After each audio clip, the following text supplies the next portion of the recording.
Once upon a midnight dreary, while I pondered weak and weary over many a quaint and curious volume of forgotten lore. While I nodded, nearly napping, suddenly there came a tapping, as of someone gently rapping at my chamber door. "'Tis some visitor," I muttered, tapping at my chamber door. Only this, and nothing more.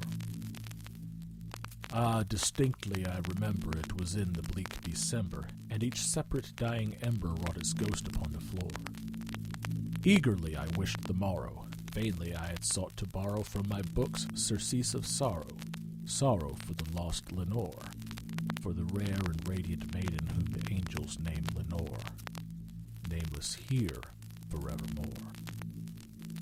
And the silken, sad, uncertain rustling of each purple curtain thrilled me, filled me with fantastic terrors never felt before. So that now, to still the beating of my heart, I stood repeating, "'Tis some visitor entreating entrance at my chamber door. Some late visitor entreating entrance at my chamber door. This it is, and nothing more." Presently my soul grew stronger. Hesitating then no longer, "Sir," said I, or "Madam, truly your forgiveness I implore.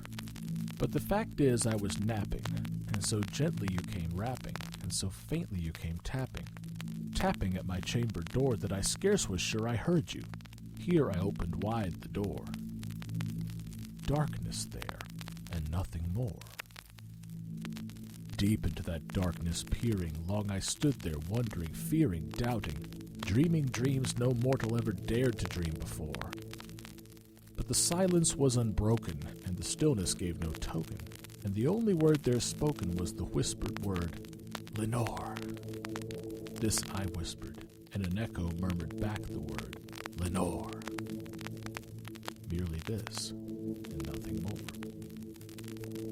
Back into the chamber turning, all my soul within me burning, soon again I heard a tapping somewhat louder than before. "Surely," said I, "surely that is something at my window lattice. Let me see then what thereat is, and this mystery explore. Let my heart be still a moment, and this mystery explore. 'Tis the wind, and nothing more." Open here I flung the shutter, when, with many a flirt and flutter, in there stepped a stately raven of the saintly days of yore. Not the least obeisance made he, not a minute stopped or stayed he, but with mien of lord or lady perched above my chamber door. Perched upon a bust of Pallas just above my chamber door. Perched and sat, nothing more. Then this ebony bird beguiling my sad fancy into smiling by the grave and stern decorum of the countenance it wore. "Though thy crest be shorn and shaven, thou," I said, "art sure no craven, ghastly, grim, and ancient raven wandering from the nightly shore. Tell me what thy lordly name is on the night's Plutonian shore." Quoth the raven, "Nevermore." Much I marveled this ungainly fowl to hear discourse so plainly, though its answer little meaning, little relevancy bore. For we cannot help agreeing that no living human being ever yet was blessed with seeing bird above his chamber door, bird or beast upon the sculptured bust above his chamber door, with such name as Nevermore. But the raven sitting lonely on the placid bust spoke only that one word, as if his soul in that one word did he outpour. Nothing further than he uttered, not a feather than he fluttered, till I scarcely more than muttered, "Other friends have flown before. On the morrow he will leave me, as my hopes have flown before." Then the bird said, "Nevermore." Startled at the stillness broken by reply so aptly spoken, "Doubtless," said I, "what it utters is its only stock and store. Caught from some unhappy master whom unmerciful disaster followed fast and followed faster till his song's one burden bore, till the dirges of his hope that melancholy burden bore, of never, nevermore." But the raven still beguiling all my fancy into smiling, straight I wheeled a cushioned seat in front of bird and bust and door. Then upon the velvet sinking, I betook myself to linking fancy unto fancy, thinking what this ominous bird of yore, what this grim, ungainly, ghastly, gaunt, and ominous bird of yore meant in croaking nevermore. This I sat engaged in guessing, but no syllable expressing to the fowl whose fiery eyes now burned into my bosom's core. This and more I sat divining, with my head at ease reclining on the cushion's velvet lining that the lamplight gloated o'er, but whose velvet violet lining with the lamplight gloating o'er she shall press, nevermore.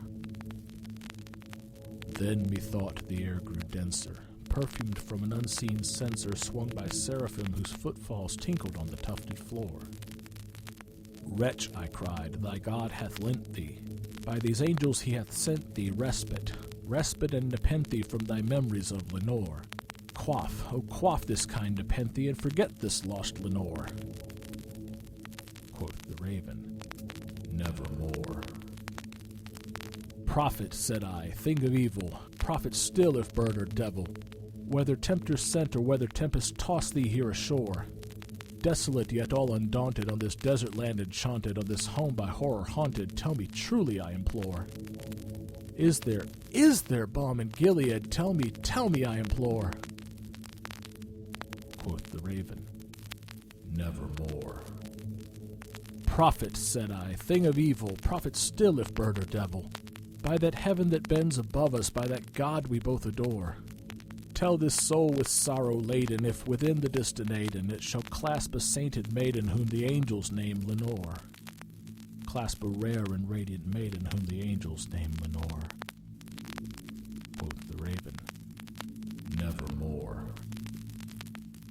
Be that word our sign in parting, bird or fiend, I shrieked upstarting. Get thee back into the tempest and the night's Plutonian shore. Leave no black plume as a token of that lie thy soul hath spoken. Leave my loneliness unbroken. Quit the bust above my door. Take thy beak from out my heart, and take thy form from off my door. Quoth the raven, nevermore. And the raven, never flitting, still is sitting on the pallid bust of Pallas just above my chamber door. And his eyes have all the seeming of a demon's that is dreaming, and the lamplight o'er him streaming throws his shadow on the floor, and my soul from out that shadow that lies floating on the floor shall be lifted nevermore.